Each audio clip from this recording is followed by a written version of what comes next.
una conversación con el profesor Raj Mukherjee, doctor en medicina, y Paul I'm Blumfeld. now going to invite Ahora voy a invitar Professor al profesor Mukherjee. Raj Mukherjee. I just thought this was a really Pensé que esta era una historia muy interesante that perhaps not y everybody. quizás no todos la conocen. Nice to Hola see you. Raj, me alegro de verte. And Raj is Raj es a brain surgeon. neurocirujano y no conozco a muchos neurocirujanos en mi vida, So it's great así to que meet es genial conocerte. you. Like to Hola, meet a rocket scientist. también me gustaría conocer a un ingeniero espacial también. Ahí hay uno. Jinder worked on the Apollo. Jinder trabajó en el Apolo. So Entonces, Raj is Raj surgeon es neurocirujano most y prestigious trabaja en una de las escuelas de medicina más prestigiosas del mundo. Se llama Universidad Johns Hopkins. Está en Baltimore, en los Estados Unidos. really was at the forefront. Realmente estuvo a la vanguardia de la actividad del COVID He was reported all y reportó por todo el mundo estadísticas e información útil durante el periodo de COVID. And what I wanted to do Y lo que quería hacer era que Raj contara la historia de cómo el programa de educación para la paz llegó a la Universidad Johns Hopkins. Gracias, Paul, por la oportunidad y me agrada verlos a todos. Tengo que decir que la forma en que el PEP comenzó en Johns Hopkins no fue algo bonito. En realidad comenzó de una manera muy oscura, desafortunadamente. He estado en Hopkins durante 6, casi 7 años, y durante ese tiempo uno trabaja con muchas personas. Y justo al final del pasillo de mi quirófano había una persona que era como cualquier otra, al menos hasta donde yo podía ver. No sabía que le estaba pasando por problemas de salud mental. Todos tenemos nuestros propios problemas. Y en particular, durante la pandemia de COVID, creo que además del aislamiento y otras cosas por las que estaba pasando, fue un momento muy oscuro para él y terminó quitándose la vida. Y para mí y para muchas personas de nuestra institución fue algo muy, muy impactante. Y él era un cirujano. Sí, era cirujano. Estaba a 2 quirófanos de mí. Y bueno, estaba casado, tenía un hijo, era muy querido, pero simplemente, por alguna razón, su historia terminó. Entonces, no sabía exactamente qué hacer en ese momento, pero quería intentar hacer algo que me trajera a mí y a otras personas consuelo, esperanza, algo de comprensión durante este momento tan difícil. Entonces, mientras pensaba en qué hacer, resultó que nuestra institución tiene esta oficina de bienestar. Y entonces hacen varios proyectos aquí y allá. Se les ocurrió esta iniciativa en la que la gente puede solicitar una pequeña cantidad de financiación, unos $5,000, o tal vez no sea pequeña, pero $5,000 de financiación para hacer algo. Algunas personas habían propuesto ideas como pintura terapéutica, tai chi. Yo no hago nada de eso, así que no era lo mío. Pero recientemente había pasado por un PEP y pensé que algunos de los temas que se trataban en ese PEP resonarían con algunos de mis colegas y amigos. Entonces presenté una propuesta y así fue como comenzó todo. you basically were funded. Entonces, básicamente, Johns Hopkins te financió para dirigir el programa de educación para la paz y para hacer una investigación sobre su impacto. Sí, había 2 componentes de la propuesta que me parecieron interesantes. Uno, que nos estaban pagando para ejecutar el programa. El problema con eso, desde una perspectiva práctica, es que el PEP es gratuito. Por lo tanto, tuve que pensar en qué hacer con el dinero, y eso fue un buen problema. Entonces, con parte de esto, quizá con algunos de los presentes aquí, diseñamos un pequeño folleto, un boletín electrónico que se mostró en todo el hospital y la universidad, y eso requirió una pequeña cantidad de fondos. La mayoría de los fondos se destinaron a entregar libros de escúchate a todos los que se inscribieron, ya sea que asistieran o no a las sesiones, porque pensamos que sería un buen regalo. Y eso fue un componente. Y luego el otro componente que exigieron fue que intentáramos demostrar nuestra eficacia, nuestros resultados. Y la propuesta era de $5,000 y 10 horas del tiempo de las personas a lo largo de 2 meses y medio. Es decir, es una cantidad de tiempo significativa. Entonces pensé que tenía sentido Y también querían asegurarse de que estábamos haciendo algo, que no se trataba simplemente de regalar dinero, sino de que hubiera un impacto. Entonces pensé un poco en términos de cómo podríamos demostrar esa eficacia y se me ocurrió una idea que era encuestar a las personas antes de que comenzara el curso, es decir, unas 2 semanas antes, y luego terminó siendo en realidad 6 meses después, que no fue mi intención original, que era que hiciéramos una encuesta a las personas justo después, porque iban a estar muy inmersos en sus sentimientos y disfrutando, y francamente me decepcioné, porque estaba muy ocupado, porque hago cirugías cerebrales y la gente seguía entrando. Así que fue unos 6 meses después. Además de la encuesta PEP habitual que se les da a los participantes, utilicé una métrica validada llamada Escala de Resultados de Schwartz o SOS 10.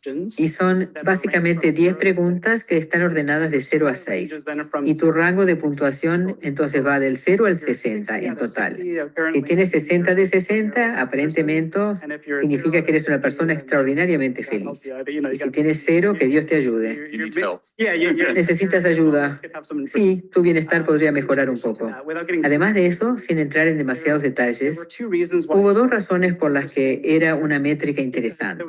Porque había un umbral particular, por lo que si la puntuación de una persona era 50 o más, según un montón de datos de los últimos 20 años, generalmente se considera que una persona tiene un buen bienestar. Es decir, si obtienes una puntuación de 50 o más, esa es una métrica.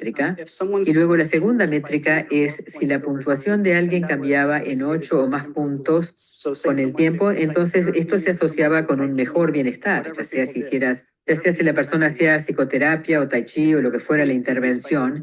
Si tus puntos aumentaron en 8 o más, eso es algo bueno. Eso significa que la intervención hizo algo. Ese fue un giro único en el tema, en lugar de simplemente hacerlo y decir, bueno, me gustó y vi algunas sonrisas y creo que es bueno. Tratamos de ser más objetivos al respecto. Lo interesante fue que ayer Prem Rawat habló sobre cómo el PEP está afectando a las personas de manera que ni siquiera conocemos. Y pensé en ti por tu estudio y la forma en que realmente obtuviste los resultados que obtuviste. Entonces, ahora tienes el estudio hecho y está a punto de ser un artículo publicado, ¿entiendo? Y me lo dirán más tarde esta semana, pero me dijeron lo mismo la semana pasada, así que hay que ver. Bueno, será un artículo referenciable. ¿Y cuáles fueron los resultados? Hubo 3 resultados principales. El primero, en general, tuvimos alrededor de 70 personas registradas para asistir. Alrededor de 45 personas asistieron al menos a una sesión y alrededor de 25 personas completaron el curso, lo que significa que asistieron a 7 o más sesiones. Así que este era nuestro espectro de datos. Y dentro de eso hubo 3 resultados principales. El primero fue que si una persona asistía a una sola sesión, no fue estadísticamente significativo, pero tendía a tener un mejor bienestar. Entonces, eso fue interesante, incluso si asistían a una, tenía un efecto. El segundo fue que si las personas completaban el curso, es decir, si asistían a 7 o más sesiones, cruzaban ese umbral de 50 puntos, lo cual fue sorprendente. Y sinceramente, el aumento fue de unos 9 puntos, por encima de ese umbral de 8 puntos. Eso fue realmente interesante y resulta que nuestro umbral de 7 o más es realmente significativo, clínicamente significativo. La tercera parte que podría ser interesante a medida que se desarrollan nuevos materiales es que analizamos cada punto como punto por punto con los temas para tratar de tener una idea de lo que impulsaba esa mejora de 8 puntos o lo que impulsaba al grupo de personas a obtener más de 50 puntos. Y se nos ocurrió que 5 de los 10 temas impulsaban principalmente esa mejora, al menos en nuestra pequeña población. Puede que no sea así en todo el mundo, pero entonces los 5 temas eran paz, los escribí. Paz. Tendría que mirar para no arruinar el vídeo. Pero eran paz, fuerza interior, comprensión, esperanza, y me olvido de una de ellas. Pero dame un momento porque realmente no quiero decir algo al azar aquí. Paz, fuerza interior, elección, comprensión y esperanza. Así que el punto de todo esto es que 6 meses después de que las personas hayan realizado el programa de educación para la paz, hay una mejora medible en su bienestar. Eso es algo extraordinario. And so, Y entonces, where do you go from here? ¿qué harás a partir de esto? Bueno, los buenos resultados generan más buenos resultados. Y fue un ciclo de retroalimentación positiva. Fue genial obtener esos datos, así que terminé solicitando, con la ayuda de otros, otra subvención. Y es del Instituto Urbano de Salud de Johns Hopkins. Johns Hopkins tiene una historia particular en Baltimore. Es una institución muy elegante y prestigiosa y ha crecido enormemente en los últimos 100 años, pero los barrios circundantes no. Son conocidos en Estados Unidos y en todo el mundo por medio de programas como The Wire y otras cosas por ser un lugar extraordinariamente violento. Hay muchos encarcelamientos y muchos males sociales ahí. Entonces, el Instituto Urbano de Salud es una fundación básicamente dentro de la universidad para tratar de cerrar brechas entre la universidad y la gente de la comunidad. Así que obtuvimos una subvención de $20,000 para más adelante este año para tratar de conectarnos con la gente de la comunidad. En particular, trabajamos con un grupo llamado Pivot, y la idea de ese grupo es influenciar a las mujeres que han sido encarceladas para que no vuelvan a la prisión. Por eso, ya tiene su propio programa que tiene que ver con muchos temas que parecen coincidir con el PEP, por ejemplo, fuerza interior, apreciación, alguno de ellos, para desarrollar estos recursos internos. Por lo tanto, $20,000 es mucho dinero para un programa gratuito. Así que lo que hacemos es darles libros a todos, les hemos dado cuadernos de ejercicios del PEP, les hemos dado lindos cuadernos de notas como los que recibimos ayer, almuerzo gratis, ese tipo de cosas, para que sea un ambiente agradable para ellas. Y de manera similar, estamos ejecutando tipos similares de datos para ver cómo se desarrolla esto más adelante este verano. Muchísimas gracias, Raj. Es un placer, muchas gracias. Y este es el artículo publicado en el diario sobre la educación y la promoción de la salud. No es un lugar al que haya asistido a menudo, tengo que admitirlo, pero ese artículo se ha publicado y sin duda Raj pronto creará otro artículo con esta nueva iniciativa.